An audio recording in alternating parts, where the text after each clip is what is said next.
Hola, buenos días a todos.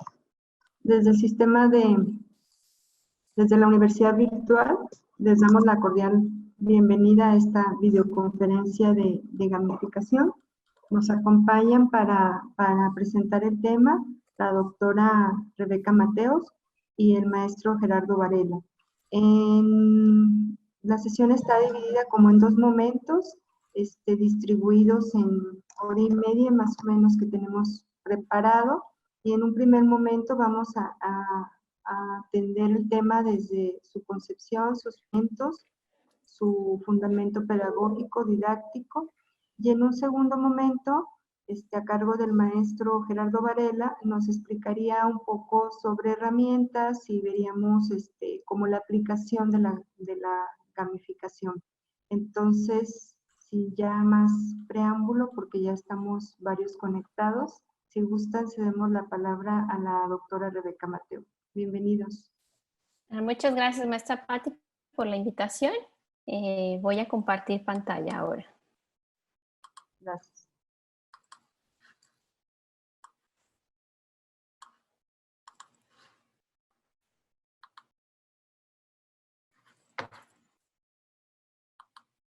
Listo. ¿Ya la pueden ver? Sí. Sí, gracias. Sí, se ve bien, gracias. Bueno, Gracias. como decía la maestra Patti, vamos a comenzar a hablar sobre qué se ha entendido por gamificación, sus rasgos principales y algunas cuestiones sobre su estado actual en cuanto a investigación se refiere.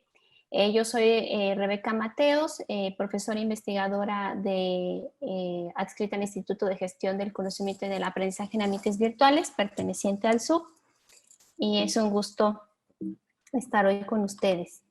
Bueno, pues, ¿qué es gamificación? Antes de entrar en materia sobre qué es gamificación, me gustaría que comenzáramos platicando un poco sobre las tendencias que un reporte que hace, valga la redundancia, el Horizon Report, cada cierto tiempo, sobre cuáles son las tendencias en educación y cómo se enmarca la gamificación en este marco de referencia.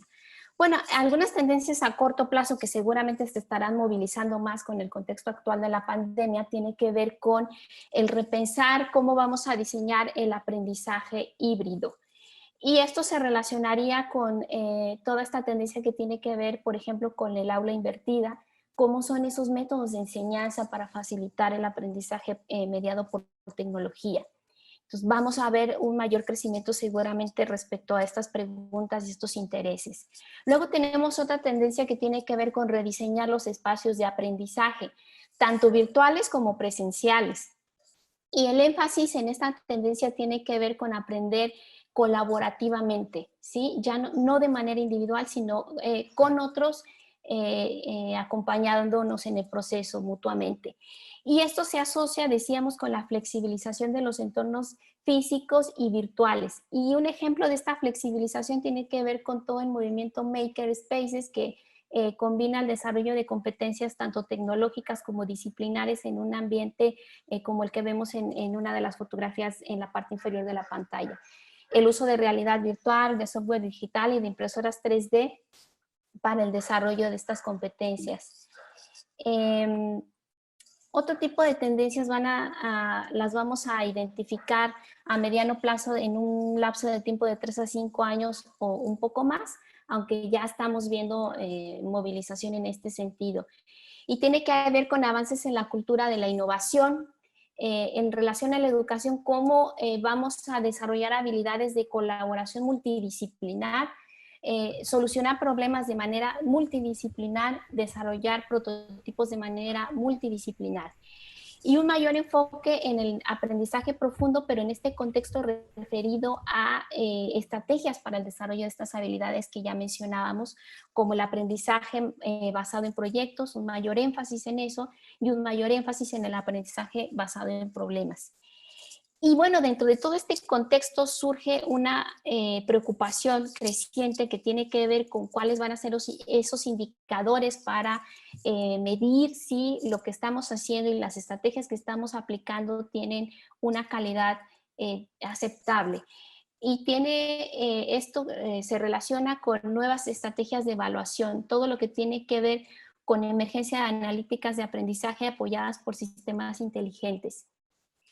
Y en tendencias de largo plazo, 5 años, aunque yo creo que esto lo vamos a ver más cercanamente y más próximamente, las universidades vamos a tener que reflexionar, si no es que ya lo estamos haciendo, cómo funcionan las instituciones, cómo vamos a validar y a desarrollar aprendizaje, cómo vamos a validar ese aprendizaje, esas competencias, si será necesario aún que un estudiante curse una licenciatura 4 o 5 años para obtener un título, un aval de esa formación, o va a haber una formación en módulos, de tal manera que uno vaya obteniendo cierta validación y certificación de manera modular y al digamos, lograr cierto número de módulos, ahora sí tener la posibilidad de obtener un título, por ejemplo.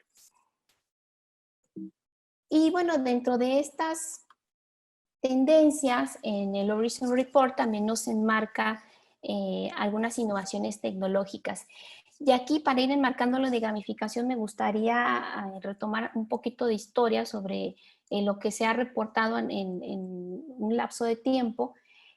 Durante el año 2015 vimos que el Horizon Report nos hablaba del desarrollo del aprendizaje adaptativo, que iba a haber una aceleración en esa dirección.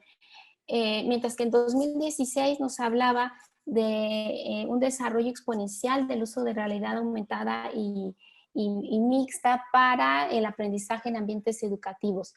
Y durante el 2012 y 2014 ya específicamente nos hablaba de un desarrollo también de los videojuegos y gamificación de su uso para el desarrollo de aprendizaje. Sin embargo, en el último reporte de Horizon, en el 2019, lo que vemos es que retoma estas 3 innovaciones y nos habla de que no se han desarrollado como se había previsto, como se había deseado, no se ha hecho una aplicación de ellas para el desarrollo de competencias educativas, y esto se debe a que requiere mucha inversión, muchos recursos y tecnología que no todos los países tienen para poder implementar. Y bueno, el caso de la gamificación, se ha visto, digamos, detenido por estas cuestiones. Y gamificación lo podemos identificar su aparición como tal del término en el año 2008 en el contexto del marketing en los medios digitales, su aparición como concepto. Y de manera ya más formal lo vemos durante el 2010 ya reportado en la literatura científica. Como ustedes ven, pues no tiene en realidad tanto tiempo de haber emergido.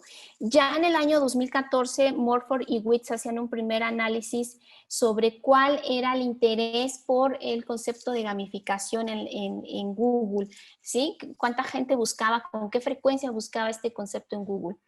E identificaron, como ustedes pueden ver en la parte izquierda de su pantalla, que la frecuencia de búsquedas de gamificación estaba acompañada de otros conceptos como juegos serios, juegos persuasivos y realidad virtual, pero identificaron que del 2004 al 2014 hubo un crecimiento en la frecuencia de búsquedas de esta palabra en Google Search. Del lado derecho de la pantalla tenemos una actualización de este análisis de la frecuencia promedio de búsqueda de este concepto del 2015 al 2020 y ya no vemos esa tendencia a incrementar, sino que ya más bien se ha mantenido de manera estable.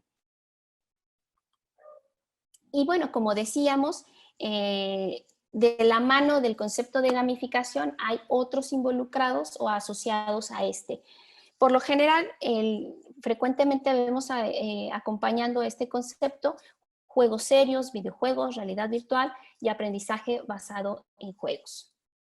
¿Y cuáles son las diferencias hasta ahora que se han identificado, que hemos venido identificando? Bueno, la primera tiene que ver con que los videojuegos tienen un propósito de entretenimiento, a diferencia de los juegos serios. Los juegos serios, su principal propósito es formativo, educativo, también de entretenimiento, pero el fin último es aprender algo por medio de su uso. Aquí, por ejemplo, tenemos la imagen de un videojuego para estudiantes de medicina donde ellos identifican pistas para ir localizando, ubicando cuál podría ser el posible diagnóstico de ese paciente. Y bueno, aquí lo que podemos ver también es que los juegos serios tienen un fin educativo, sí, y se usan en diferentes áreas, tanto en la educación como en la salud también y en la milicia. Y bueno, la terapia o el uso de realidad virtual está más asociado con tratamiento de los trastornos de ansiedad, más para un uso terapéutico, psicológico, que educativo, aunque sí hay desarrollos por ese lado, no es lo que más frecuentemente se ha hecho o desarrollado o lo que tiene mayor desarrollo. Y bueno, el aprendizaje basado en juegos, ¿de qué se distingue? El aprendizaje basado en juegos se refiere a cuando yo tomo un juego ya hecho, ya tiene sus reglas, y lo tomo para desarrollar aprendizaje o apoyar el aprendizaje de un tema, de una materia. Por ejemplo, el Jeopardy Game a veces es retomado para apoyar, no sé, la enseñanza de la historia. Si yo doy una clase de historia, lo puedo retomar y puedo jugar esto con mis alumnos en clase. Los alumnos eligen un tema de historia, se les dan pistas, los estudiantes formulan preguntas que van asociadas a puntos y lo hacen de manera correcta. Entonces, como vemos, el aprendizaje basado en juegos se distingue de todos los anteriores que hemos visto. Pero como decíamos, sigue la discusión en el área de qué entendemos por qué, cuál es la diferencia con cuál. No todo está dicho aún. Lo que sí sabemos es que la gamificación se refiere a la aplicación de mecánicas o elementos que se utilizan en el diseño de videojuegos a contextos o situaciones no lúdicas o que no tienen como propósito principal el entretenimiento, sino el aprendizaje o el cambio de conducta. Como vimos, es una tendencia en ascenso, con una desaceleración por lo que comentábamos hace un momento. Es un área de investigación en crecimiento y especialmente en lo que se refiere al contexto educativo, porque ya decíamos que gamificación también lo podemos ubicar en marketing y en el área de salud. Y bueno, si bien hay algunas aproximaciones de investigación en este rubro, la gran mayoría de esos estudios tienen un enfoque dirigido a comprender o a definir qué estamos entendiendo por gamificación. Ahora sí vamos a hablar de los elementos más característicos de la gamificación que tiene que ver con cuáles son esas mecánicas que se suelen utilizar. Dentro de las más frecuentes tenemos el uso de insignias, que no es más que la entrega de alguna señal distintiva, escudo, que tiene una atribución, un significado importante para el usuario porque marca un estatus de logro que ha obtenido este usuario en el juego en cuanto a su desempeño en relación a otros, ¿no? O a sí mismo, a su propio desempeño, va ganando insignias. Y el uso de este tipo de mecánica se relaciona con la tendencia que algunas personas tienen de coleccionar cosas y la atribución y significado que le dan a esas cosas que van coleccionando. Otra mecánica de frecuente uso, si no es que la que siempre está presente, es la de puntos. La entrega de puntos por lograr una actividad o lograr resolver un desafío tiene como propósito el mantener el interés del usuario, que el comportamiento del usuario se mantenga constante, se mantenga activo en la actividad que se le esté poniendo a resolver. Y esta entrega de puntos, para que nosotros la podamos implementar, debemos tener claras dos cuestiones. ¿Cuál es el comportamiento o el tipo de logro que queremos, en este caso, que el estudiante tenga? ¿Cuál tenemos que identificar? ¿Qué cualidades tiene que tener? ¿Qué características? Y con base en qué reglas, en qué momento y de qué manera vamos a entregar esos puntos. Esas son dos características principales que debemos tener presentes al momento de implementar esta mecánica. Otra mecánica frecuente tiene que ver con el uso de la retroalimentación.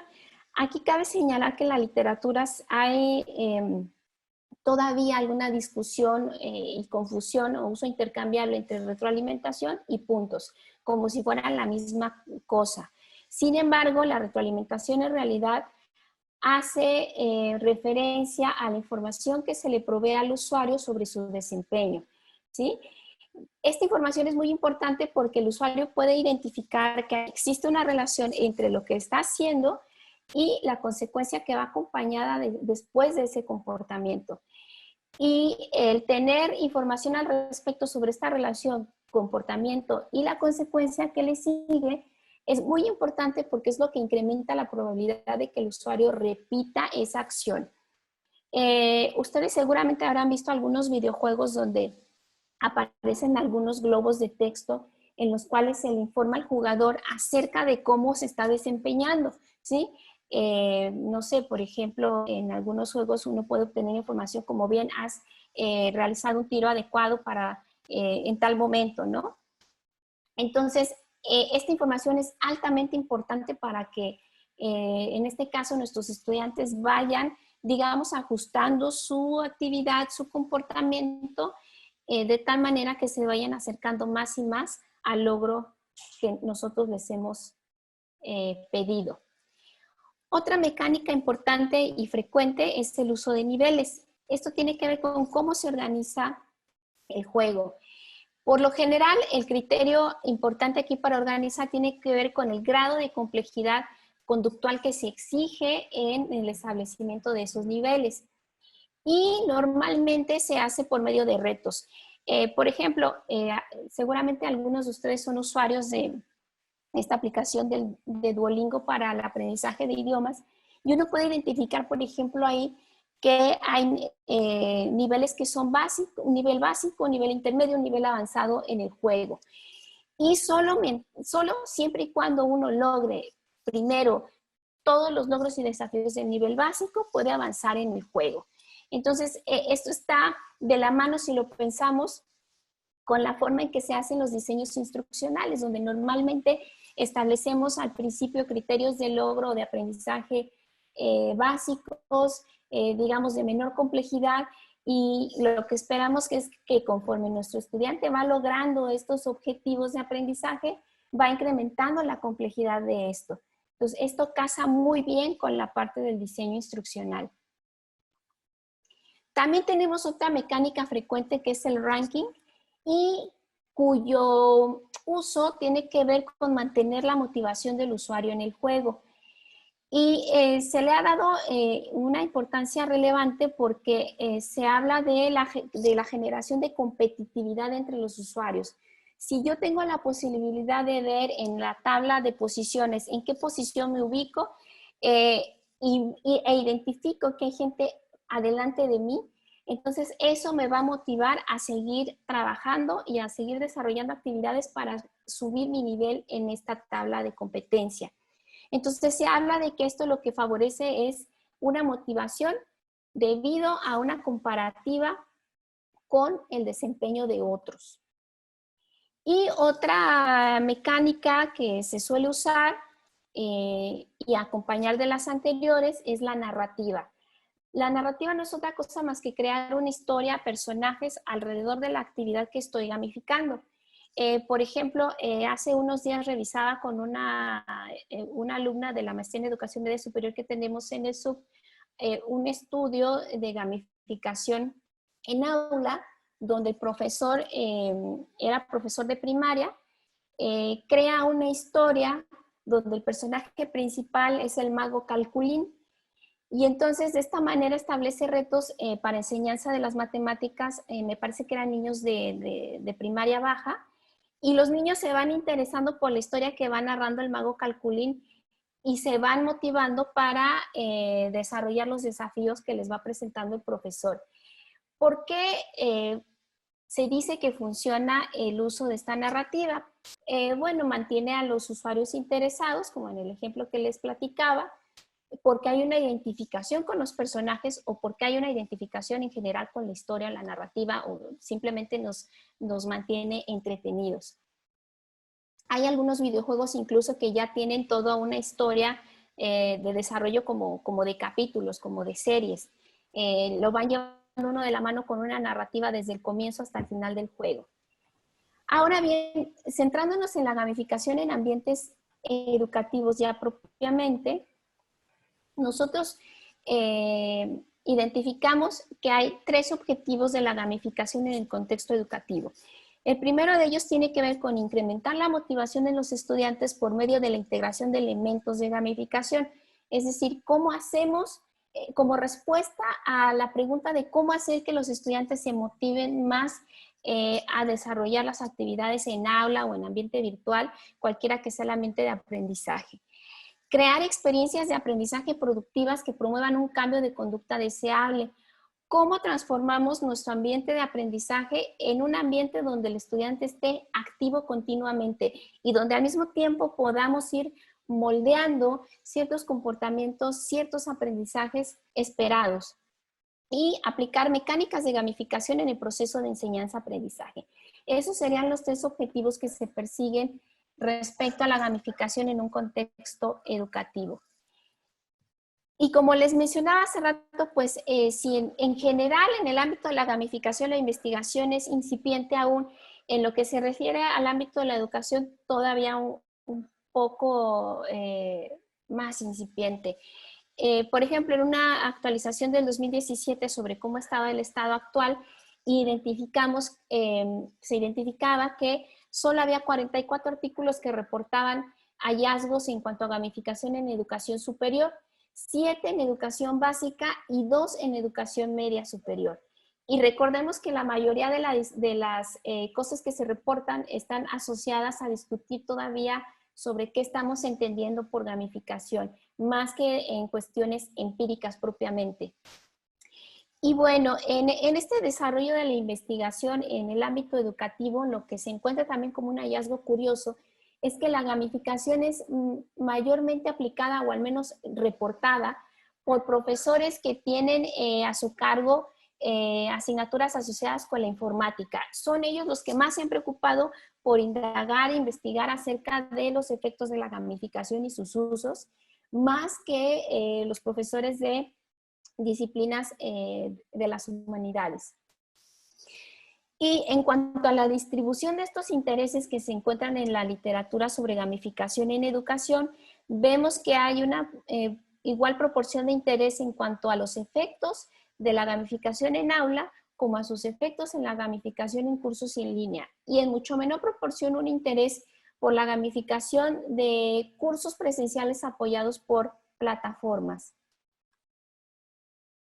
El desarrollo de investigación en este rubro es muy importante aún para saber qué efectos vamos a tener cuando llevemos estas aplicaciones al aula o a los ambientes presenciales o virtuales de aprendizaje. Y aquí hay un tipo de investigación que resulta muy importante, que es la investigación translacional, que justamente es un puente entre la investigación básica generada en laboratorio y la investigación aplicada. Es una investigación que tiene un proceso de transición gradual que ayuda a incorporar esta evidencia básica, los conocimientos y técnicas de laboratorio, decíamos, a condiciones de mayor validez ecológica. Y este tipo de investigación también es de interés para la educación basada en la evidencia. La educación basada en la evidencia cuestiona cómo tomamos algunas decisiones los profesores respecto a qué estrategias o métodos vamos a usar para promover aprendizaje, porque su objetivo es buscar e integrar evidencia válida de investigación a lo que hacemos en el aula o en los ambientes virtuales o presenciales de aprendizaje. Entonces, como ven, hay mucho que hacer todavía. Sin embargo, si nosotros nos vamos a ver algunos antecedentes de algunas de estas variables denominadas mecánicas, en este caso, pues sí hay evidencia e investigación desde hace algunas décadas respecto a sus usos o antecedentes en aplicación instruccional. Y solo por mencionar los mayormente investigados, retomo el caso de los puntos y de la retroalimentación.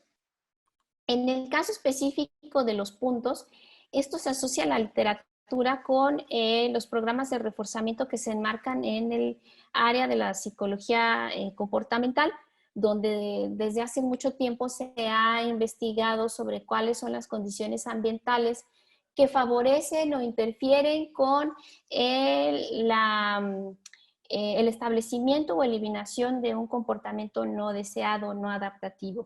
Hay mucha investigación al respecto y sabemos que hay componentes temporales y contextuales que inciden, que afectan el comportamiento de un organismo. Específicamente en el caso de los programas de reforzamiento, los podríamos definir como una serie de reglas temporales y que marcan qué esfuerzo va a requerir el organismo, o en este caso un individuo, para poder acceder a cierta recompensa, o en este caso particular a puntos.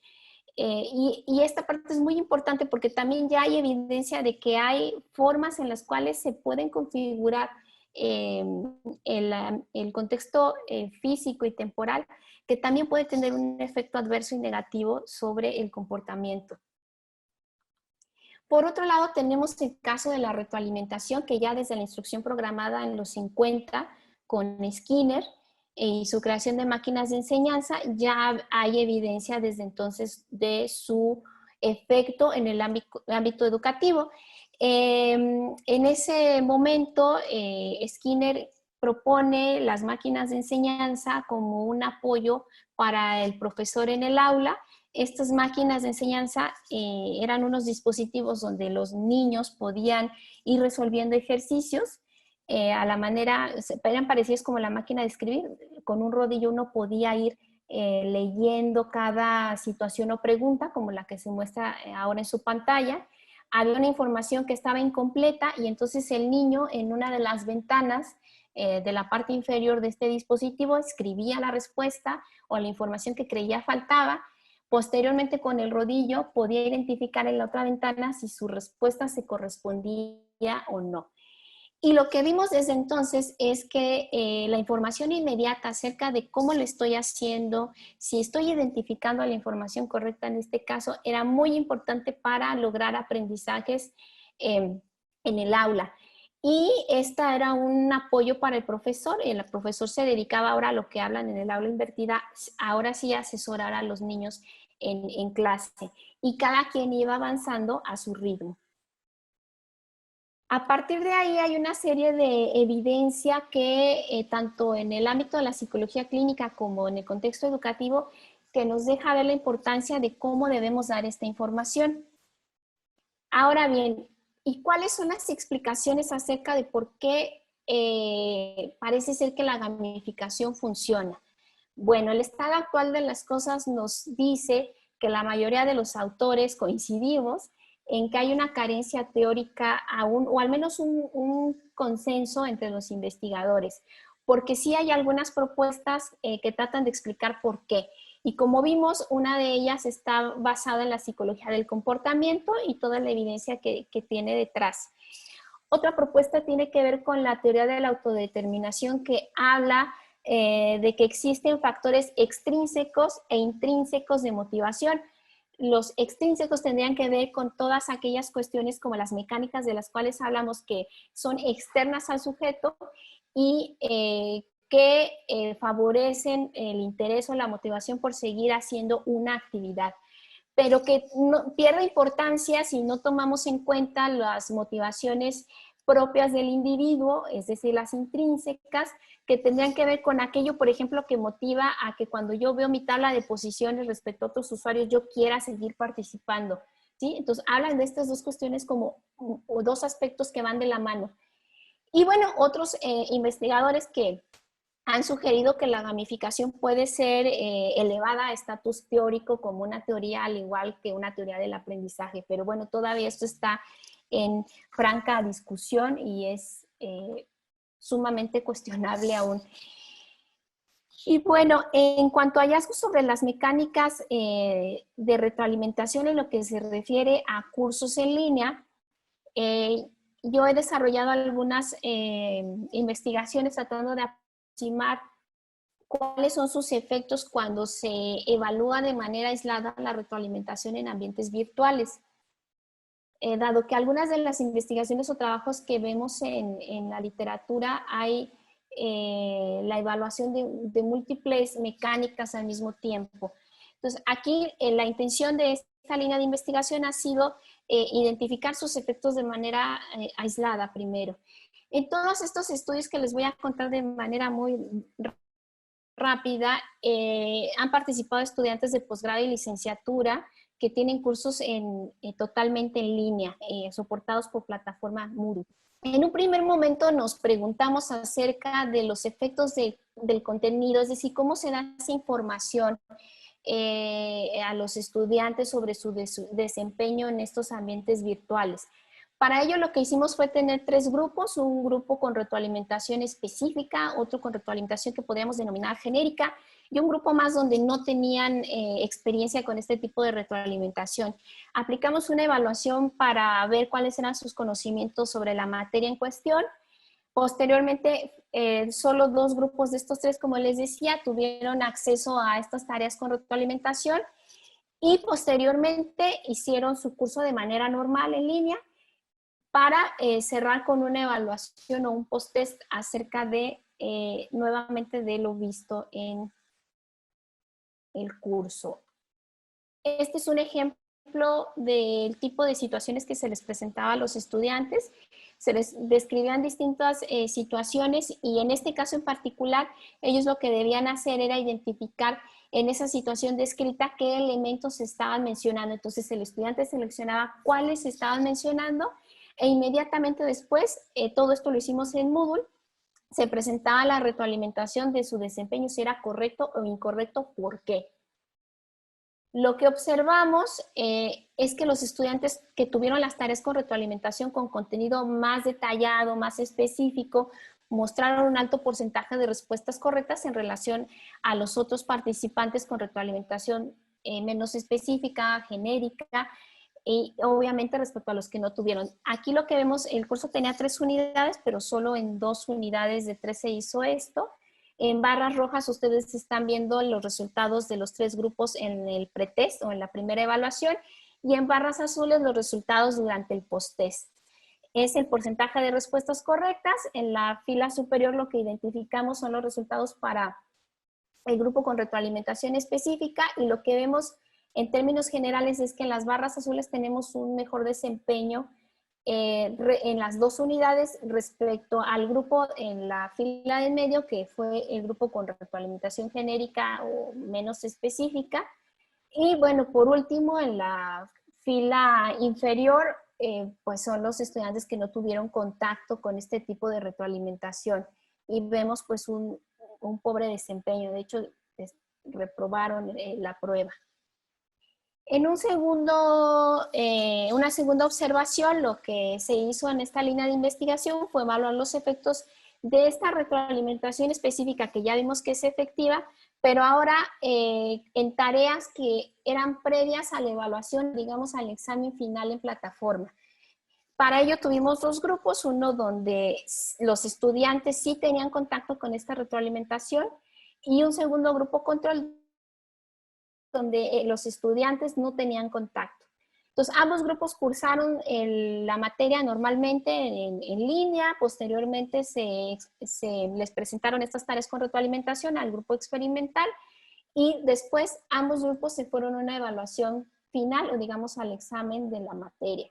¿Y qué pasó? Bueno, aquí les presento el porcentaje de respuestas correctas tanto para el grupo control como el experimental. El experimental es donde sí tuvimos las tareas con retroalimentación específica, y vemos que tuvieron alrededor de un 80% de respuestas correctas, es decir, en la evaluación final del curso, pues les fue bastante bien en relación al grupo que no tuvo contacto con este tipo de retroalimentación. Y como veíamos previamente cuando hablábamos de la evidencia en la historia de la mecánica de retroalimentación, ya sabemos cosas acerca de su presentación temporal, de su importancia, es decir, en qué momento se presenta. Con base en esto evaluamos los efectos de la frecuencia de la retroalimentación, es decir, si uno recibe información como estudiante momento a momento sobre su desempeño, recibe retroalimentación de manera intermitente, es decir, hago algo y no de manera inmediata se me dice algo sobre lo que acabo de hacer, y donde no recibo absolutamente nada de información. Nuevamente hicimos una primera evaluación sobre qué sabían del curso. Posteriormente, los estudiantes tuvieron contacto con estas tareas con retroalimentación específica. Para un grupo, en cada momento se le decía acerca de su desempeño, en otro decíamos de manera intermitente y el otro no tuvo contacto con estas tareas. Posteriormente hicieron las actividades de una unidad de aprendizaje y nuevamente se evaluó su desempeño. ¿Y qué observamos? Bueno, nuevamente les presento aquí 3 gráficos.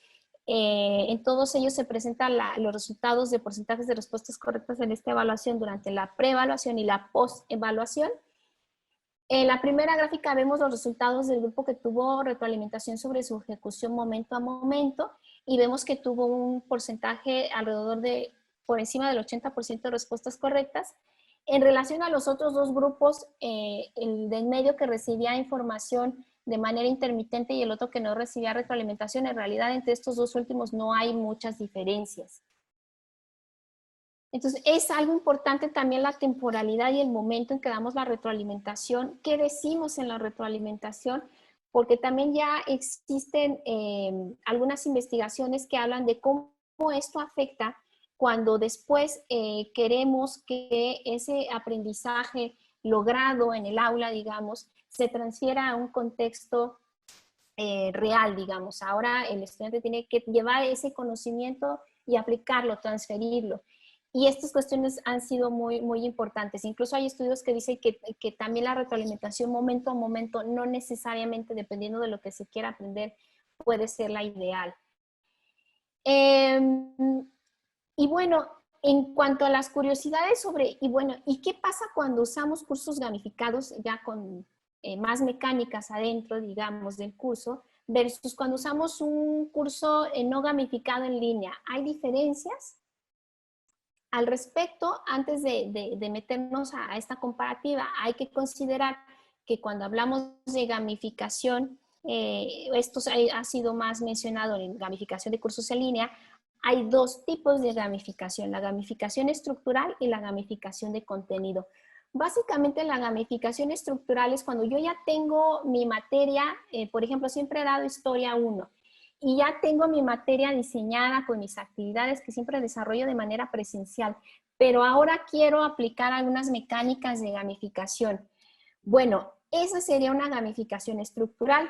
Caso contrario sería la de contenido, donde, digamos, nunca he dado el curso, lo voy a empezar a diseñar, pero desde el diseño y desde su concepción tengo presentes tanto los objetivos de aprendizaje como las mecánicas de gamificación que quisiera implementar.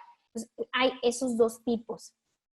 En cuanto a gamificación de contenido, en esta comparativa que decíamos de, bueno, y cuando se gamifica un curso en línea versus cuando es un curso normal sin elementos de gamificación, ¿qué ocurre?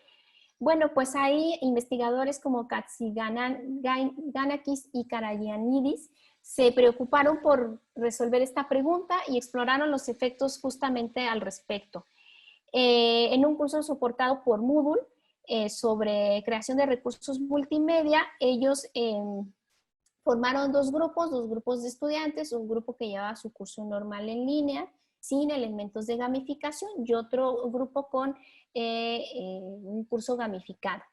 En la figura A lo que nos presentan es la tasa promedio de frecuencia, digamos, de participación de cada uno de los grupos. En barra gris vemos el grupo llamado tradicional, curso en línea tradicional y curso en línea gamificado. Y bueno, digamos que vemos una ligera tasa, una tasa mayor de frecuencia de participación por parte del grupo con el curso gamificado. En la figura B lo que vemos es la misma comparativa, pero ahora de una variable que ellos llaman resencia, que se refiere al promedio de días que los estudiantes tardan en volver a hacer actividades en la plataforma. Entonces aquí lo que vemos es que el grupo tradicional tarda alrededor de 8 días en regresar a la plataforma y hacer actividades o tener actividad, versus el grupo gamificado que tarda un menor número de días, alrededor de 6.2 días en promedio. Y en la figura C vemos la misma comparativa, pero ahora de horas de dedicación. Bueno, lo que identificamos aquí ya sí hay una diferencia más marcada, es que los estudiantes en el grupo con gamificación dedicaban más horas al curso versus el tradicional. En otras dos comparativas, lo que ellos identifican es que hay en la gráfica A, estamos viendo el número promedio de acciones. El grupo que estaba en el curso gamificado tiene mayores acciones en plataforma versus el tradicional. Y finalmente lo que vemos es el número de actividades completadas. ¿Cuántas actividades lograron completar los alumnos del curso gamificado versus el curso tradicional en línea? Y nuevamente vemos una diferencia entre los grupos. El gamificado tiende a tener un mayor número de actividades completadas. Ahora bien, en esta misma línea de investigación que he venido desarrollando, también junto con algunos colegas del SUB, con el maestro Gerardo Varela, con quien estarán en un momento más, con la maestra Diana de León, también del SUB, y algunos otros compañeros, hicimos unas primeras observaciones de un curso ahora sí gamificado desde el principio, ¿sí? ¿Qué pasa cuando se utilizan mecánicas como insignias, retos, puntos, en un entorno colaborativo, también soportado por Moodle, pero un entorno donde la lógica de actividades tiene que ver con que todas sean, o la mayoría de ellas más bien, sean resueltas de manera colaborativa? Para ello, participaron 20 estudiantes de una licenciatura relativa a educación, cursando durante un semestre el taller de gamificación educativa. El curso era optativo y era también sobre temática de gamificación. Básicamente aquí les resumo muy sintetizadamente el contenido de este curso, que se compuso de 5 módulos. 4 de ellos eran organizados con una lógica de retos a resolver por parte de los estudiantes, los títulos de cada uno de los retos y los tópicos asociados a cada uno de ellos, que como ven tienen que ver con gamificación.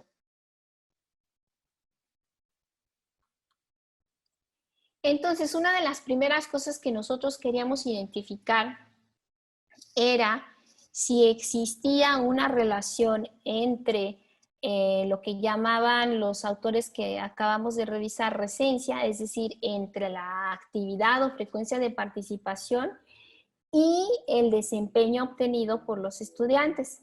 Entonces, en esta gráfica lo que les estoy presentando es la frecuencia de participación en barras rojas, y en azules la calificación obtenida por los estudiantes. Las barras azules van de 0 a 100, que representa la calificación posible de los estudiantes, y las rojas la actividad identificada en cada uno. Bueno, lo que vemos es que en realidad no hay una relación entre la resencia o la frecuencia de participación y la calificación entendida como desempeño en este caso. Por ejemplo, en el estudiante número 1 vemos una alta frecuencia de participación en la barra rojita y una calificación final de 100. Sin embargo, podríamos también prestar atención al estudiante número 15, y el número 15 tiene pues una calificación similar, pero un nivel mucho más bajo de participación. Entonces, al menos en esta experiencia nosotros no identificamos que exista una relación entre estas dos cuestiones. Luego nos fuimos a analizar la actividad de los estudiantes en plataforma a lo largo de los días que tuvo lugar el curso. Y lo que identificamos, como ustedes pueden ver, son unos grandes picos que nos indican la cantidad de actividad a lo largo de estos días. Por ejemplo, entre el día 1 y 8 vemos un pico de actividad importante, mientras que en el día aproximadamente 23-24 vemos otro pico importante de actividad, y entre el 50 y el 57 vemos también otro pico de actividad importante. ¿Qué significa esto? Cuando nosotros nos fuimos a analizar estos retos que les presenté hace un momento, nos dimos cuenta que estos picos estaban asociados a mayor actividad durante retos colaborativos, pero no sobre cualquier reto colaborativo, porque había diversas actividades colaborativas, pero no en todas vimos estos picos de actividad. ¿Qué caracterizó a estos retos colaborativos como para tratar de identificar por qué hubo en ellos mayor actividad versus los otros? Bueno, lo que identificamos es que los estudiantes estuvieron más activos cuando las actividades colaborativas estaban asociadas a altos puntajes. Es decir, si había una actividad colaborativa, pero con un puntaje no alto, entonces no había tanta actividad. Pero también era importante que no estuvieran estas actividades y estos puntajes condicionados al cumplimiento de otros criterios adicionales. Por ejemplo, en alguna actividad se les pedía que cada miembro del equipo tuviera un logro individual y que una vez cada uno de ellos, por ejemplo, participa en el foro tal y comenta a 2 compañeros. Cuando cada uno de los miembros de tu equipo logre hacer eso, entonces, y logren la actividad colaborativa, entonces podrán tener acceso a la insignia o a los puntos. Bueno, cuando estaban estos criterios solicitados, no hubo tanta actividad. Y bueno, otra cosa que identificamos y que creemos que es importante son las características de la población a la que va dirigida el curso. Porque bueno, aquí vimos que el 70% de los estudiantes alcanzaron calificaciones finales deseables, digamos, pero también hubo un conjunto de la población que tuvo calificaciones que oscilaron entre 0 y 45 puntos. Y bueno, mucho se ha discutido acerca de que las mecánicas de gamificación no necesariamente funcionan para todo tipo de población, sino que hay diferencias y que lo que es agradable y motivante para una persona no necesariamente lo es para otra. Hay algunos estudios que indican, por ejemplo, que para estudiantes adultos, digamos, por ejemplo, estudiantes como los que tenemos en el sistema de universidad virtual, donde la mayoría de ellos tiene compromisos laborales y familiares, a lo mejor para algún sector de ellos no sería, no funcionarían algunas de estas mecánicas. Por ejemplo, en nuestro estudio, algunos estudiantes reportaban que podían ser distractores estos componentes más que ayudar. Entonces, hay muchas cosas todavía que investigar. En este sentido, pues hay que seguir explorando cuáles son los efectos de estas mecánicas en los ambientes de aprendizaje, ya sea virtuales o presenciales, para comprender bien a bien cuáles son sus efectos e ir integrando investigación básica, que como vimos sí existe, pero es cuestión de irla retomando. Y bueno, seguimos preguntando sobre lo que les comentaba. Por ejemplo, también se ha dicho que, o reportado que en algunos casos las tablas de ranking en entornos educativos, en lugar de favorecer, entorpecen el desempeño de los estudiantes, porque no para todos los grupos demográficos es, digamos, agradable ver cuál es la posición en la tabla que uno tiene en desempeño respecto a otros. Incluso tendríamos que preguntarnos acerca de las implicaciones éticas que esto tiene, porque como ustedes saben, ya en muchas instituciones uno no puede, como antes se publicaban las listas de calificaciones y uno sabía cómo estaban los demás compañeros. Ahora en muchos lugares eso no se puede hacer, solo se puede acceder a la información personal de la calificación y nada más. Entonces hay también cosas éticas que preguntarnos en ese sentido y en cuanto a normativa institucional se refiere. Y bueno, lo que motiva a una población, decíamos, no necesariamente motiva a otros y posiblemente, dados algunos estudios en otras áreas, la efectividad de estas mecánicas esté relacionada al tipo de actividad, sus características y al tipo de esfuerzo que me implica realizar esa actividad. Se requiere también más desarrollo tecnológico en cuanto a plataformas más amigables para poder implementar todas estas mecánicas, aunque como no lo mencioné explícitamente, uno también puede aplicarlas en el aula presencial. La gamificación no está restringida o no necesariamente tiene que ser en un ambiente virtual. Y me gustaría cerrar mi intervención para dejarlos ya con el maestro Varela, que nos va a dar sugerencias de herramientas y cuestiones prácticas, con una cita textual de Dichev del 17, donde nos habla de que los trabajos sobre educación en gamificación deberían estar sujetos al mismo nivel de escepticismo y escrutinio que se aplica a cualquier otra área de investigación empírica, con el fin de mejorar nuestra comprensión y ofrecer una imagen más realista de la naturaleza de los efectos del uso de la gamificación en la educación. Es necesario también que como profesores, pues digamos, tengamos el el hábito de ir a ver qué hay de reportes para mejoramiento de estrategias de aprendizaje, para mejorar el aprendizaje de nuestros estudiantes. Por ejemplo, en la maestría de media superior que tenemos en SUB, pues ese es un espíritu con el cual los profesores cursan toda su maestría, ¿no? Con esta idea de, a ver, mi estrategia tiene que estar respaldada en lo que en la literatura se refiere empíricamente y conceptualmente sobre lo que voy a llevar a aplicar y lo que voy a investigar o con base en lo cual voy a intervenir. El trabajo que yo desarrollo con mis estudiantes en estas líneas de investigación, con esta lógica, salen cosas muy interesantes, muy bonitas cuando llevamos la investigación básica a un ámbito aplicado. Y creo que ese debería ser un hábito a ejercitar por parte de todos los que nos dedicamos a la educación en cualquiera de sus niveles. Bueno, y estas son algunas de las referencias que he empleado para la presentación de hoy. Y yo les agradezco mucho su tiempo. Estos son mis datos de contacto por si quisieran escribirme.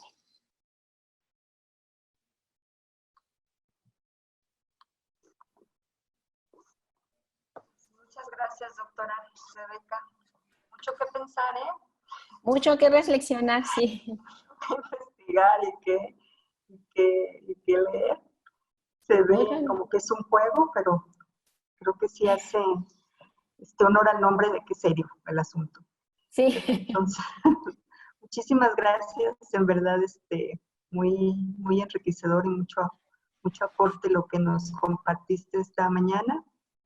Muchas gracias por la invitación, maestra.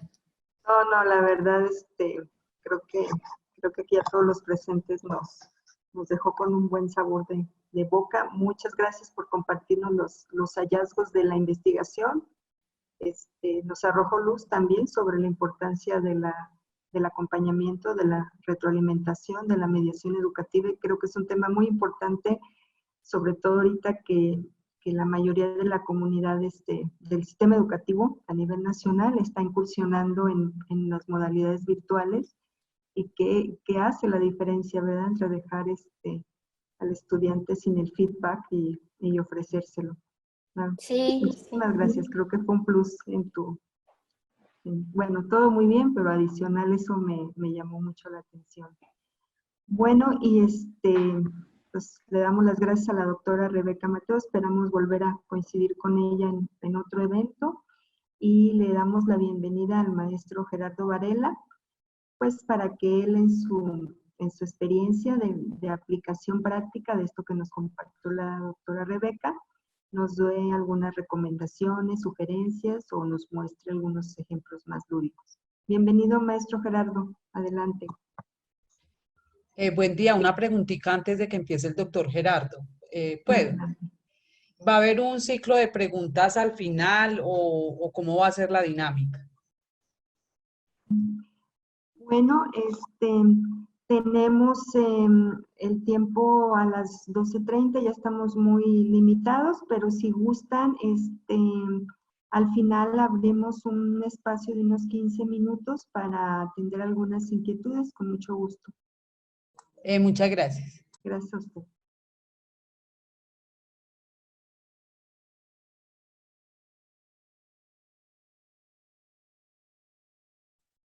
Buenos días, casi tardes, ¿cómo están?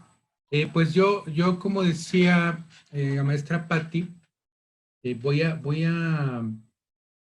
compartir con ustedes parte de la experiencia que vivimos durante esta investigación y qué herramientas podemos usar para gamificar.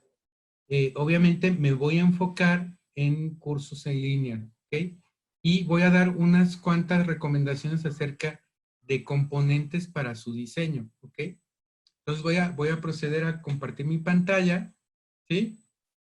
Y como decía Patti, pues ya tenemos nuestro tiempo muy ajustado, entonces vamos a irnos un poco rápido, y cualquier pregunta, pues dejamos una sesión de preguntas y respuestas para poder resolver sus dudas, ¿no? Ok, entonces voy a compartir mi presentación. Voy.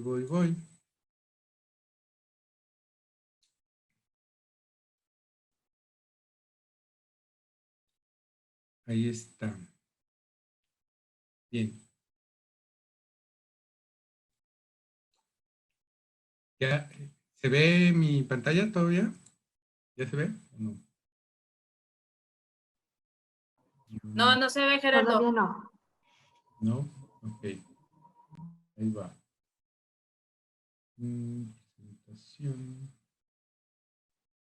Aquí está. Ahí ya se ve, ¿no? Ok. Bien.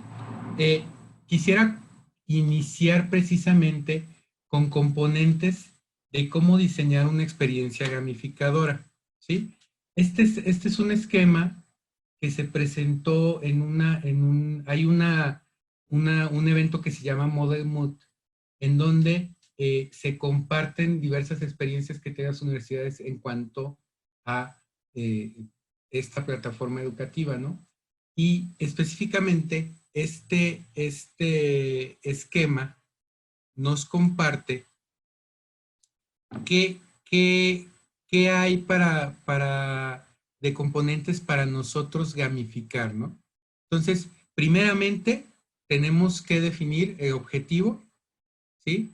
Que se busca, o competencias que se buscan hacer en nuestros estudiantes, ¿ok?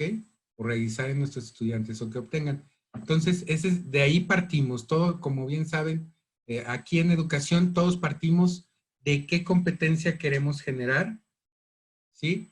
Y después de a quién vamos a hacer una tipificación de cómo, o más bien, de qué tipo de estudiante o jugador vamos a tener en nuestra experiencia de gamificación, ¿ok? ¿Sí? Preguntas como de quiénes van a ser nuestros jugadores, ¿sí? Cómo son, qué intereses tienen, qué gustos tienen, qué gustos no tienen, ¿sí? Y qué quieren o qué esperan de mi materia, ¿no? Posteriormente, los comportamientos esperados, ¿sí? Este es un supuesto que vamos a generar acerca de cómo esperaríamos que se comportara en nuestro juego y nuestros estudiantes y qué acciones se necesitan hacer, ¿ok? Después los componentes, ¿ok? ¿Qué vamos a usar? Y estos componentes tienen que ver con mucho de lo que comentó la doctora Rebeca acerca de si vamos a poner objetivos, si vamos a poner insignias, si vamos a poner recompensas, ¿ok? Si vamos a poner cualquier tipo de, si vamos a poner trabajo en equipo, colaboración, ¿no? Como quinto punto, ¿qué mecánica vamos a utilizar? Retos, competencia, cooperación, ¿sí? Recompensas. Y en sexto lugar vamos a ver qué dinámica, ¿ok? Como por ejemplo, si esta dinámica nos va a ayudar mucho a que nosotros definamos como qué reglas de juego va a haber, ¿ok? Para obtener X medalla o insignia, se deben de cumplir X condiciones, qué restricciones se tienen, ¿sí? La narrativa es muy importante. Gran parte de que un estudiante se nos enganche o se motive tiene que ver con qué narrativa vamos a poner en esta visión de juego de nuestro curso o este método de aprender a través de juegos, o si es un juego serio, que daremos un poco a diferencia en términos prácticos. Y después obviamente tiene que ver con gestión, seguimiento y monitoreo, y que eso es estar viendo que todo funcione, que las condiciones se estén dando las condiciones programadas, que también comentaremos acerca de ello, ¿sí? Y de cómo los alumnos están realizando su progreso, ¿ok? Y bien, como octavo punto, vamos a revisar qué riesgos podríamos tener durante la implementación, ¿no? pérdida de enganche, desmotivación, alguna cuestión no esté funcionando como esperábamos que funcionara, y qué vamos a hacer para corregir esa situación, ¿ok? Entonces, esos son como los componentes que tenemos que tener en cuenta para nosotros diseñar una experiencia gamificadora. Bien. Ahora vamos a pasar a nuestra siguiente diapositiva, en donde voy a describir exactamente qué herramientas se usan en Moodle para gamificar. ¿Ok? En este esquema de aquí, lo que podemos observar es que tenemos 5 dinámicas, o mejor, mecánicas comunes que se van a utilizar en Moodle para poder gamificar. Una es a través de puntos, insignias, poner niveles, clasificaciones y retos. Y 4 maneras para dirigir en cómo se van a enganchar nuestros estudiantes tienen que ver con los ciclos de alimentación, con las reglas y objetivos muy bien definidos, una narrativa, repito, la narrativa es muy importante, y qué retos se van a poder hacer, ¿ok? Bien. Ahora, nuestro primer componente o herramienta que vamos a usar en Moodle es la insignia o badge, ¿sí? Y ¿qué es? En sí es otorgar una medalla, ¿sí? Un reconocimiento al estudiante a partir que se cumplan ciertas condiciones. Puedo decir, si terminaste tu tarea, entregaste en tiempo y sacaste más de 80, entonces se te va a dar la medalla de que sabes o eres un experto en diseñar proyectos, ¿no? Y en Moodle, esta función ya viene nativa desde la versión 2.5.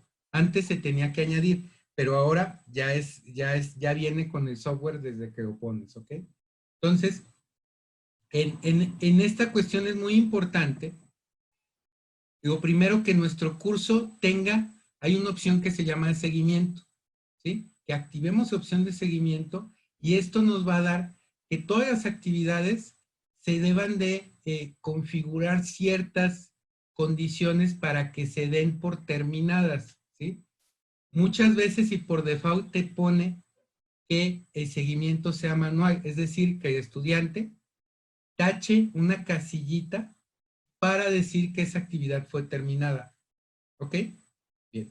Entonces, ese es como el primer requerimiento. Ya después configuramos el curso con las tareas que se tienen y se asigna la medalla en función de qué condiciones estamos definiendo para que esa medalla sea obtenida. Bien, ese es como el primer método de gamificar dentro de Moodle. Después, existen ciertas extensiones, ¿sí? Las extensiones son plugins que se añaden a nuestro Moodle y existen 3 que se pueden añadir y que tienen que ver con insignias. La primera es una insignia que nos determina, que se llama Batch Enrollment, que esta extensión nos ayuda a que nosotros demos la condición a un curso de que se obtenga esa medalla para que puedan ingresar a este curso. ¿Ok? Es decir, si en un curso un estudiante obtuvo una medalla, esa medalla le va a abrir la puerta a otro curso en donde quizás pueda profundizar alguna competencia. ¿Va? Esa es la primera. La segunda tiene que ver, es un batch ladder que es nada más una matriz que nos ayuda a ver qué insignias hay en nuestro módulo y cuántas veces se ha otorgado. Y otro que es un bloque que dice insignias recientes, que nos muestra aquellas que hemos obtenido en el curso. ¿Ok? Estas últimas 2 únicamente son de visualización, ¿sí? Pero que no vienen por default y por eso son extensiones que se tienen que añadir a nuestro módulo que tengamos. Después está esta extensión, que es interesante en el sentido que nos ayuda a dar cierta como función lúdica a nuestros exámenes. ¿Qué va a pasar con esta extensión? Se llama Quiz Venture. Esta extensión lo que hace es que las preguntas de un cuestionario nos las va a hacer a manera de juego. Es decir, si se fijan en la imagen, aquí se ve que te hace una pregunta y las respuestas vienen en forma de nave y tú ya tienes que disparar la respuesta correcta. ¿Ok? Si atinas a la respuesta correcta, ya te define que contestaste correctamente. Eso es lo que hace esta extensión. Otra extensión es esta que se llama Stash. Esta extensión nos permite poner ciertos elementos que van a estar durante el curso, ¿sí? Que se llaman Stash y que van a estar representados por un icono. Y este icono se va como a añadir a tus objetos que vas obteniendo a través del curso. Y estos objetos se muestran y se obtienen a través de cumplimiento de ciertas condiciones, ¿sí? Que hayas enviado 3 mensajes en un foro, ¿sí? Que te hayan calificado tu actividad. Y entonces, obviamente, esto es como muy motivante cuando empezamos a hacer dinámicas como tipo búsqueda de tesoro y cosas así. Entonces, esta extensión Stash. La siguiente extensión es una extensión que ya tiene algún tiempo que se llama Game. Esta extensión, que tampoco está añadida a manera nativa por default en Moodle y se tiene que agregar, nos permite que a través, hay un tipo de actividad en Moodle que se llama glosario. En ella nosotros definimos un término y ponemos su definición. Entonces, a través de estos términos que estamos definiendo, se generan juegos, ¿sí? Como puede ser serpientes y escaleras, crucigramas, ahorcado, sudoku, preguntas y respuestas, y que obviamente se les puede asignar un puntaje, ¿ok? Esta es otra forma de gamificar, ¿bien? La siguiente tiene que ver que tiene pocos años y esta es una herramienta que se llama H5P. A partir de 3.7 ya viene nativa. Esta extensión lo que nos permite es integrar ejercicios interactivos muy atractivos para los estudiantes porque, por ejemplo, nos permite ejercicios de arrastrar y soltar, de comparar, existen presentaciones interactivas, existen videos interactivos. Por ejemplo, aquí en pantalla estamos viendo la imagen de un video que tú marcas cierto momento en el tiempo de ese video y metes una pregunta y hasta que el estudiante responda esa pregunta va a seguir el video. Por eso es interactivo, ¿ok? Entonces, esto nos da opciones muy ricas precisamente para que el estudiante se motive y se enganche a través de ejercicios multimedia muy interesantes, ¿ok? Esta extensión es muy buena e importante para gamificar. Y la siguiente tiene que ver, parte de la gamificación es que el estudiante sepa dónde va, ¿ok? Y la barra de progreso nos permite dar ciertas condiciones a las actividades de cumplimiento. Estas condiciones son independientes a las condiciones de las insignias. Este bloque se llama bloque porque te muestra un cuadro junto al contenido del curso o un tipo de barra de herramienta, ¿ok? Y esta es muy atractiva y muy interesante porque una vez que configuramos las condiciones de las actividades para que se muestre, nos va a aparecer con colores el verde que ya se hizo, rojo que no se ha hecho y azul que está pendiente por su fecha de realizar. ¿Ok?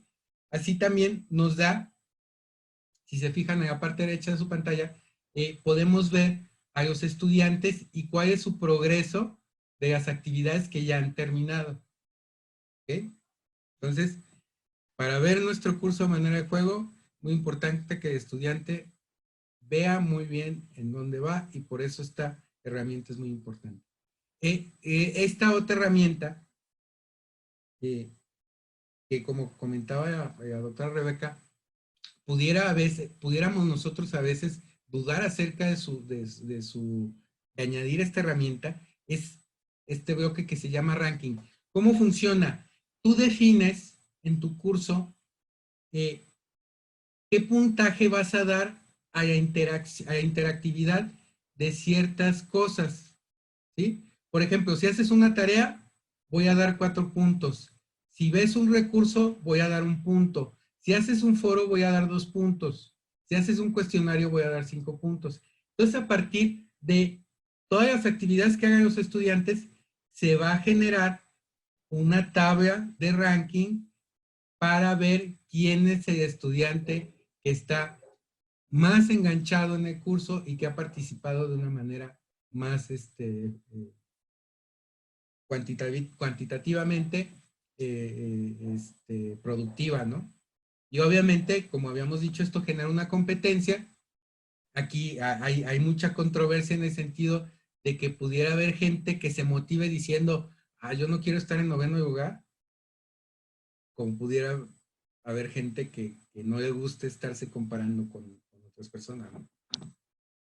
Entonces, ese es nuestra herramienta que podemos usar para generar competencia. Posteriormente hay otra, ¿sí? Que esta otorga también a través de ciertas condiciones y puntajes que se asignan a las actividades, ¿sí? Te da un bloque que te aparece como barra de herramientas en el contenido de tu curso y que te muestra en qué nivel vas, ¿ok? Tú defines, si por ejemplo, pues para llegar a nivel 1 tienes que completar 120 puntos, para nivel 2 tienes que completar X puntos, y también funciona muy parecido al ranking, y también nos muestra quién es el que tiene una nivel mayor de puntaje. ¿Okay? Esta es subir de nivel, se llama esta extensión. Ok, gran parte también de gamificar un curso tiene que ver con que nosotros tengamos una retroalimentación. Los juegos, gran parte de su método y precisamente de este enganche que se puede llegar a tener con esta estrategia, tiene que ver con que nosotros tengamos una retroalimentación a nuestra interactividad.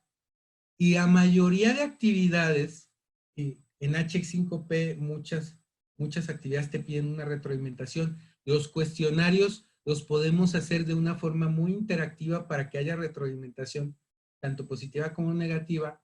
Y en sí, varios componentes tenemos que diseñar y llenar qué tipo de retroalimentación inmediata va a tener el estudiante. Más allá de la retroalimentación de un asesor, sino que cada uno de los componentes, ¿sí? Si contestas una respuesta correctamente, que te diga correcto y por qué, y si contestas incorrecto, te diga correcto y te da algún tipo de pista, ¿no? Entonces, es muy importante que dentro de todos estos componentes que vimos, mencionemos la cuestión o más bien definamos las cuestiones que tienen que ver con retroalimentación, porque también va a ayudar a que el estudiante obtenga esta necesidad que tiene precisamente para engancharse, de tener una respuesta inmediata, ¿no? Las actividades multimedia también, y principalmente en H5P, tienen muchos de estos componentes. Si se fijan, También cuando añadimos una imagen, hay una descripción de una etiqueta para cuando pasamos el mouse sobre esa imagen. También todo ese tipo de retroalimentaciones hay que ponerlas porque van a hacer nuestro curso más interactivo. ¿Ok? Bien. Y obviamente, debido también al tiempo, en este video, que ahorita se los pongo en el chat, este video contiene un tutorial de cómo poner y cómo funcionan 4 de las herramientas que acabo de mencionar. ¿Ok? Bien, y seguimos. Vamos, nos queda poquito tiempo. Seguimos con la parte de juegos serios. Bien, la doctora Rebeca mencionó precisamente las características de cada uno de estos, de cómo se puede categorizar las distintas, digamos, grados o de intervención o de diseño en cuanto a gamificación, a aprendizaje basado en juegos y juegos serios. Bien, la diferencia principal entre el juego serio y la gamificación es que el juego serio es diseñar un juego totalmente con motivos educativos, ¿ok? Propiamente un curso en Moodle con todos los componentes que acabo de mencionar no podría ser considerado como un juego serio, ¿sí? Juego serio sería que yo definiera un juego o diseñara un juego, lo construyera para, por ejemplo, aprender tiro parabólico en física, ¿sí? Quizás incluso, de hecho, podríamos considerar, ¿se acuerdan del juego de un gorila que tenía que aventar como un proyectil a otro, que tenía edificios muy irregulares y que tenías que mover fuerza y ángulo? Pues obviamente quizás uno de estos juegos podría considerarse como juego serio.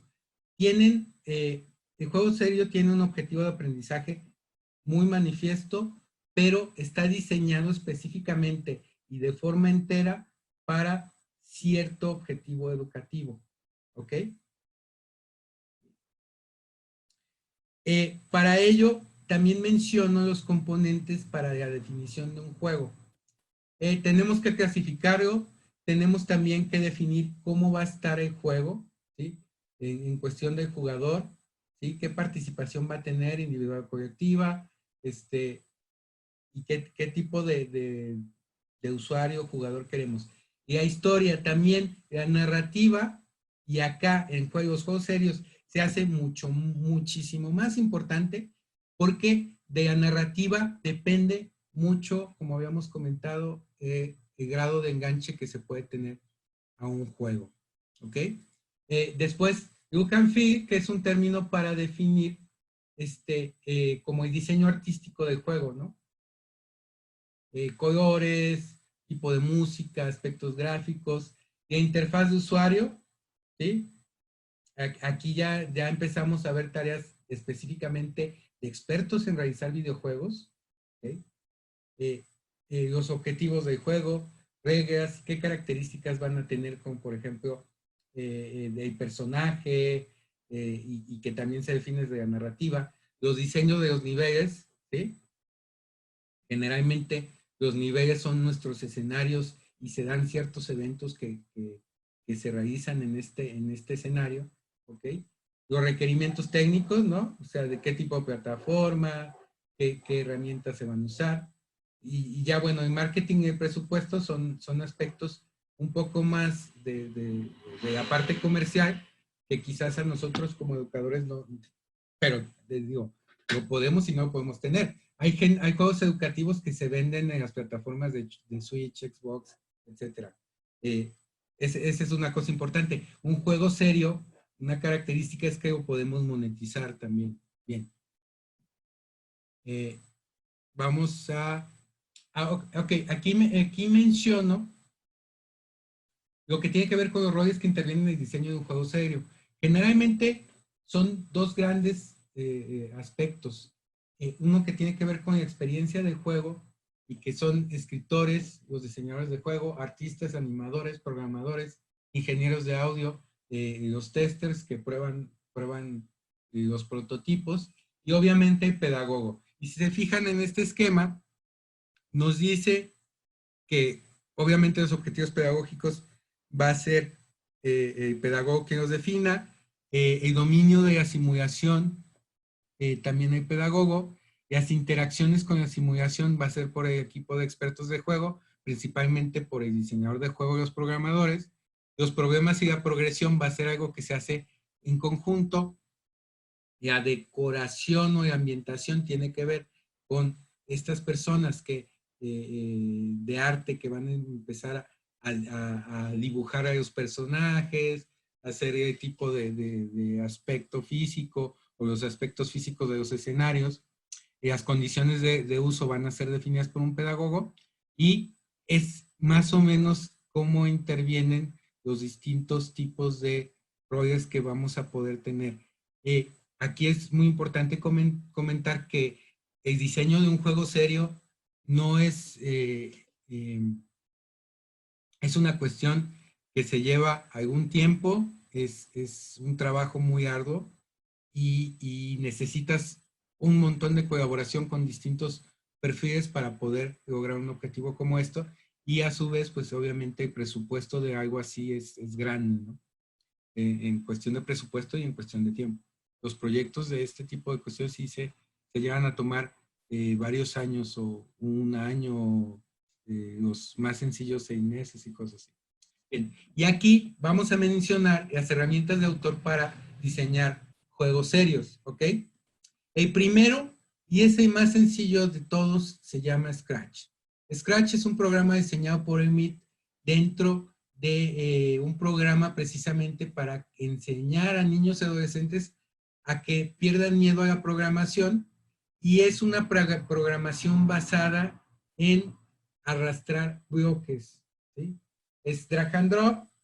Tú tienes en tu mano izquierda el montón de esquemitas estos, que son bloques, y les añades ciclos, les añades condiciones, etcétera, todo de manera gráfica, y puedes ver inmediatamente el comportamiento. En este caso yo estoy mostrando, es un minijuego que se trata de quién llega al otro punto primero, y el gatito naranja o el gatito verde se tiene que mover con el teclado y va corriendo, ¿no?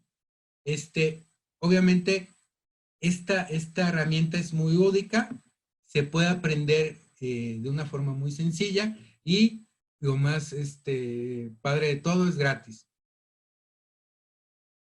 Tiene un editor en línea. Aquí también en el chat ahorita se los pongo. Estos son los referentes para iniciar con Scratch. ¿Ok?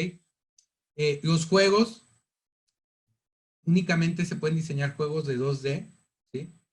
Y que dependen mucho precisamente con un programador y un diseñador gráfico, aparte del pedagogo, utilizando esta herramienta podrían generar un juego interesante, ¿no? Y sencillo. Bien, la siguiente herramienta es una que se llama Game Maker Studio. Esta herramienta es específica para crear videojuegos. Es multiplataforma. ¿Qué significa esto? Que los juegos los puedes exportar a Windows, a Mac, a Linux, a Android, o sea, a dispositivos de teléfono que usen Android, o dispositivos de Apple, a páginas web con HTML5, a PlayStation 4, a Xbox One, a Switch, a Nintendo Switch, ¿sí? Obviamente tiene un editor de niveles de escenarios, ¿sí? Así como librerías de imágenes, tiene librerías de física. Esto es muy importante. ¿Por qué? Porque los juegos necesitan reglas de comportamiento de los objetos que correspondan a la física de nuestro mundo, ¿no? Y bien, aquí ya viene la parte triste. La versión de creador cuesta $30 por año, ¿sí? Este software, su licenciamiento es por año. El desarrollador $74, consola $595. Es decir, si yo quiero hacer un juego para una consola, tengo que pagar alrededor de $600 por año para poder diseñar este juego. Existe una licencia educativa que cuesta alrededor de $30 por año, ¿sí? Pero obviamente no podemos exportar a consolas, porque exportar a consolas sí tiene que ver con generar dinero, ¿no? Y tampoco a dispositivos móviles y cosas así, ¿no? O sea, sí tiene ciertas limitantes. Pero se pueden generar juegos muy interesantes, ¿ok? Al siguiente es los referentes para iniciar a comprender lo que es GameMaker.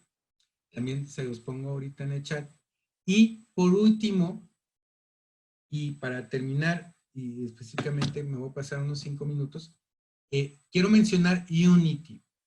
Unity es una herramienta de desarrollo de videojuegos que nos permite experiencias más inmersivas, así también como exportar a muchas plataformas. ¿Sí? Hay juegos muy famosos que se han hecho con Unity. Yo creo que el más famoso que quizás podamos conocer es el que se llama Cuphead. Y Cuphead es un ejemplo de un buen emprendimiento a través de videojuegos.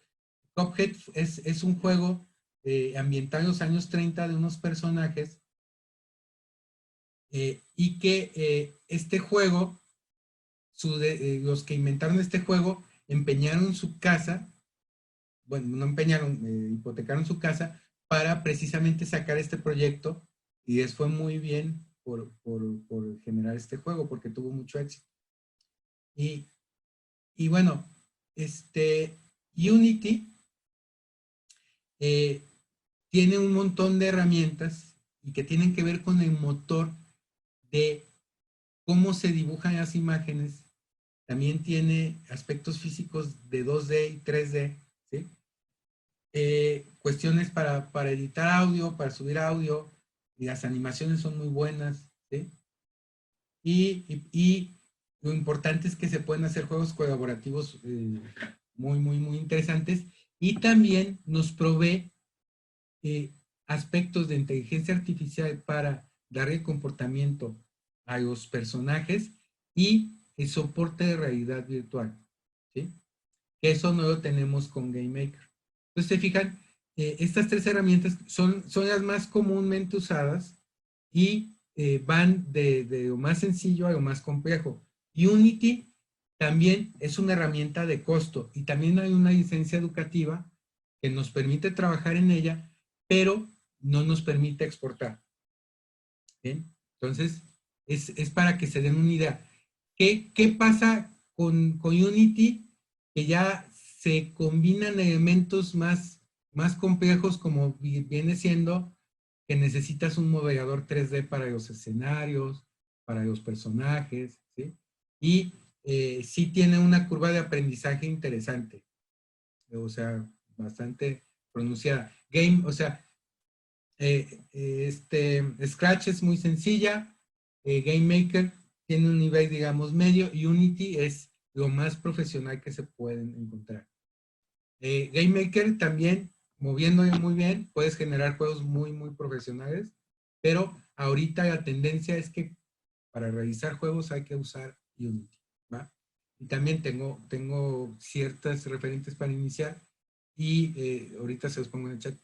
Entonces, yo hasta aquí tendría mi presentación y si quieren, pasamos a la sesión de preguntas y respuestas. Muchísimas gracias, maestro Gerardo. Sé que a usted se le hace todo muy sencillo, pero yo creo que sí tiene su chiste. Aquí en el chat comentaban que tendríamos que hacer todo un diplomado, y yo creo que sí, que sí da para más. Bueno, disponemos ya de poco tiempo, son 12:33. Ya sea que planteen sus preguntas en el chat para recuperarlas y poderles dar respuesta a través de correo. Y si gustan, ¿qué les gusta? Unas 5 preguntas de viva voz, tratando de ser muy concisos en la pregunta, y a quién de los dos ponentes va dirigido. ¿De acuerdo? Entonces, escribimos algunas en el chat y las que ya estén como clarificados que la duda exacta, pues la pueden plantear de viva voz. Tengo una pregunta para ambos. Me gustaría saber si cuentan ya con algún curso o alguna capacitación para los docentes que estamos interesados en incursionar en esto de la gamificación. Bueno, más bien creo que esa es una pregunta para la maestra Patti. Porque el curso, como decíamos hace rato, hay un curso optativo, pero dentro de la formación de los estudiantes de licenciatura, pero digamos como para capacitación docente, pues no sé qué planes tenga la maestra Patti.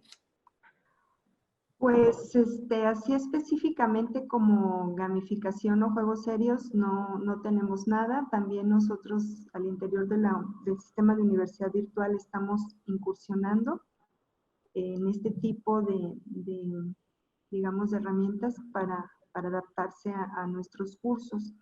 Sin embargo, lo que sí tenemos es una especie como de diplomado en diseño de materiales de apoyo con fines educativos, donde vemos desde la elaboración de un guión hasta la producción de un video. O sea, vemos el guión y luego vemos la infografía, podcast, diferente tipo de formatos para presentar contenidos y pero no son interactivos, o sea, son como materiales más de tipo informativo, ¿verdad? Eso sí lo tenemos, pero en esto vamos a incursionar.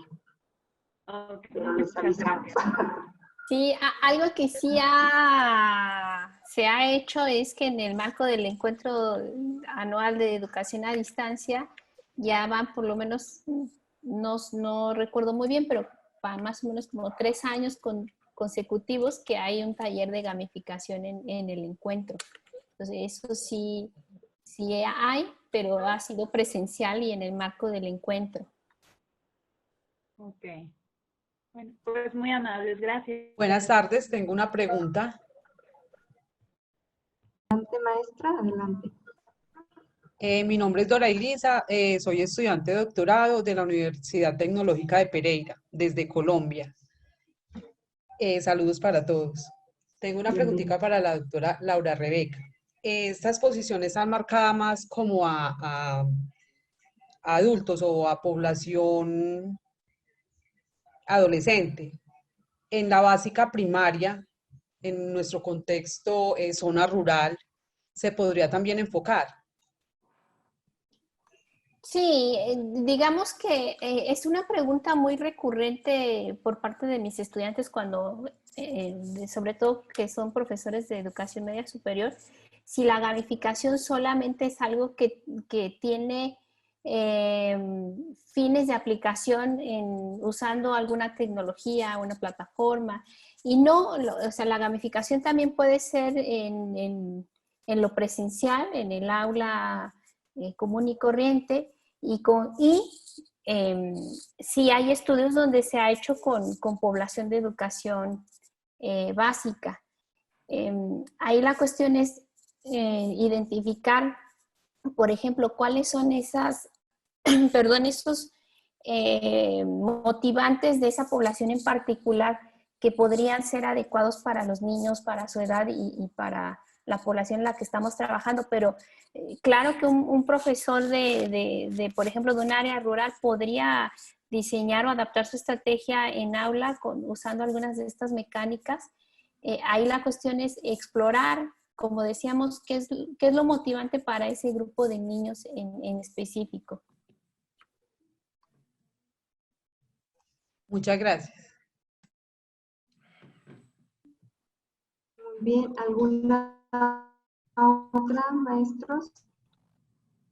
Bueno, yo nada más tengo felicitarlos primero que nada. Muchas felicidades, profesor Gerardo, profesora Laura, muy interesante. Y solamente quisiera saber si tienen alguna página de Facebook, algún blog o algún Twitter donde estén compartiendo todo este tipo de información acerca de gamificación.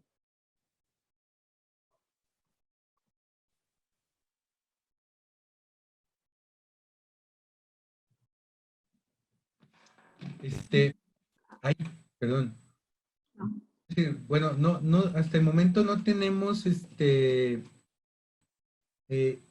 tenemos tenemos un capítulo de libro precisamente donde se expuso esta información que la doctora Rebeca nos compartió, la información en el sentido resultado de nuestra investigación. Y tenemos varios proyectitos ahí pendientes también de gamificación, pero no tenemos una página donde estemos publicando ni tanto aspectos técnicos ni investigación, ¿no? En realidad no hemos difundido mediante blog. Tenemos un espacio que es el seminario, ahí de repente estamos presentando, también se da en línea. El seminario es de 10 a 12 del día todos los viernes, pero específicamente no tenemos una página donde estemos compartiendo en vivo y de viva voz todos los avances o aspectos que se estén desarrollando en gamificación por nuestra parte, ¿no? Pero si quieren, les dejo a ver si tengo a mano la dirección donde está este capítulo para que lo pudieran acceder, ¿no? En el chat ya dejé todas las direcciones de los recursos que recomiendo para empezar a usar los componentes que acabo de mencionar, ¿no? Tenemos la base de datos de participantes. Si gustan, les podemos enviar por correo sus presentaciones y si gustan ahí les escribimos la referencia del capítulo que publicaron.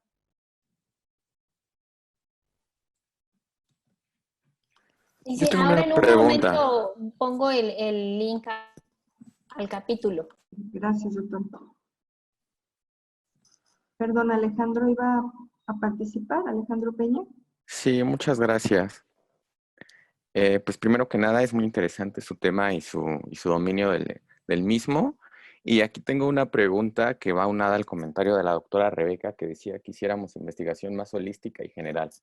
Mi pregunta es si tienen en mente hacer un tipo de investigación que abarque más transdisciplina o interdisciplina, porque aquí, digamos, me suena mucho que podríamos meter la parte de las ciencias cognitivas, psicopercepción y otras áreas, y si han tenido la experiencia o tienen en mente hacer un estudio en el cual se dividan los resultados por medias de las edades de la población. Porque como bien plantean, meter un juego o una gamificación en individuos de más de 30 años es diferente a cómo se relacionan los individuos de 15 a 20 años, pues ellos viven en un mundo más tecnologizado. Y desde que ellos, digamos, nacieron los millennial y centennial, tienen pues el acceso más abierto y de alguna manera se relacionan diferente con la tecnología que generaciones arriba de los 40 años, por ejemplo. Gracias. Hola, bueno, algo que hemos impulsado desde el instituto al cual pertenecemos, que pertenece al sistema de universidad virtual, el Instituto de Gestión del Conocimiento y del Aprendizaje en Ambientes Virtuales, es justamente el trabajo interdisciplinario. Y bueno, por ejemplo, el capítulo que ya mencionaba el maestro Gerardo, pues es un esfuerzo donde nos conjuntamos varios perfiles del ámbito educativo, tecnológico y psicológico para desarrollar esa propuesta. Entonces, en general, pues donde estamos desarrollándonos tenemos un espíritu por desarrollar ese tipo de trabajo. Respecto a las investigaciones futuras, pues hemos comenzado, como les contaba hace un momento, por tratar de identificar los efectos aislados de estas mecánicas, pero claro que en la lista de tareas por hacer sí está esta comparativa entre poblaciones, porque justamente algunos indicios, hallazgos en la literatura refieren o sugieren que sí tendríamos que seguir estrategias distintas para el tipo de población de educación para adultos, por ejemplo, versus niños, ¿no? No están igualmente familiarizados unos que otros respecto a la tecnología, ¿no? Por ejemplo, ahora los niños de alrededor de entre 6 y 15 años pues tienen una dinámica y una práctica de juego en línea y colaborativa, ¿no? Entonces, alguna estrategia como esta, pues se tendría que parecer idealmente a esa dinámica de juego que ellos tienen. Claro que es una pregunta importante. Ok, muchas gracias.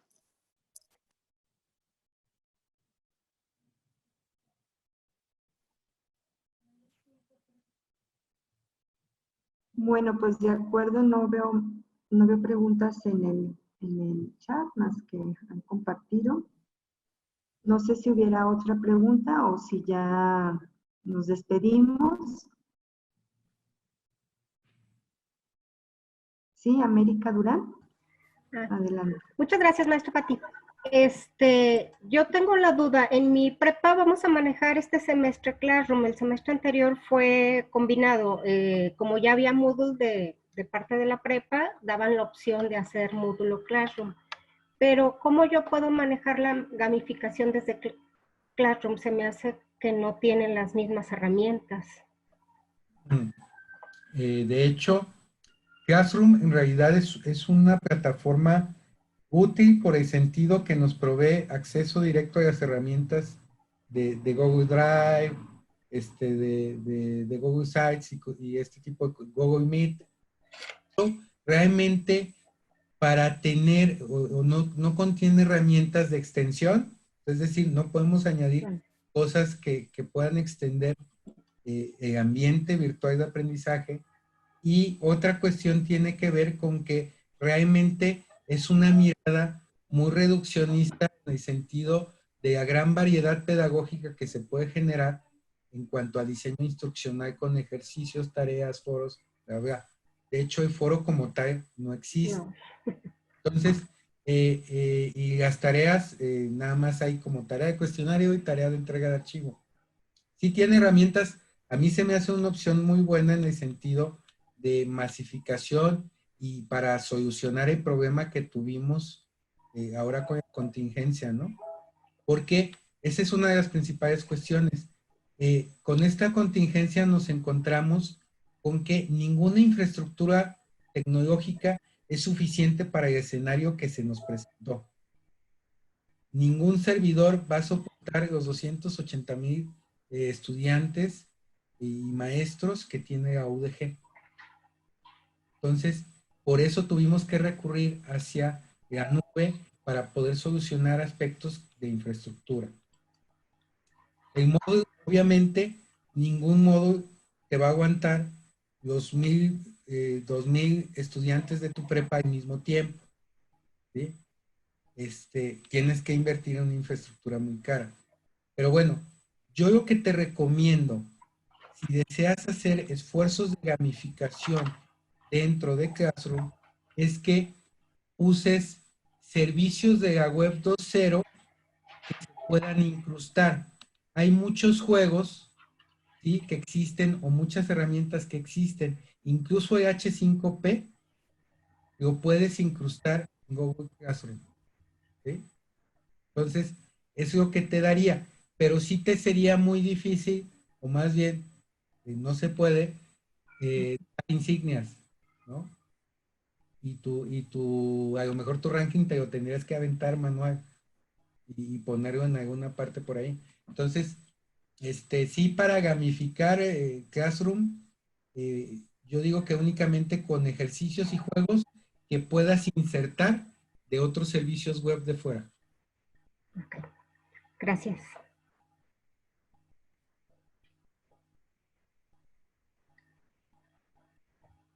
Muchas gracias, Gerardo. No, a ti. Gracias, maestro. Bueno, pues parece ser que ya no hay más preguntas y pues solo nos resta agradecerle a la doctora Rebeca Mateo, al maestro Gerardo Varela y a todos ustedes que se dieron un tiempo para acompañarnos. Y bueno, ahí en el formulario de registro, ahí es donde nosotros les preguntamos qué otros temas y con base en sus opiniones, organizamos este tipo de eventos buscando de alguna forma responder a sus necesidades.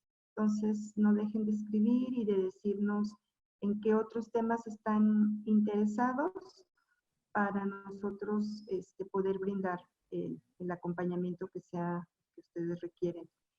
Pues nada más que agradecerles. Muchas gracias, doctora. Sé que anda muy ocupada, pero y muchas gracias, maestro Gerardo, porque se dio el tiempo y porque nos aportó muchísimas herramientas que ojalá pudiéramos implementar.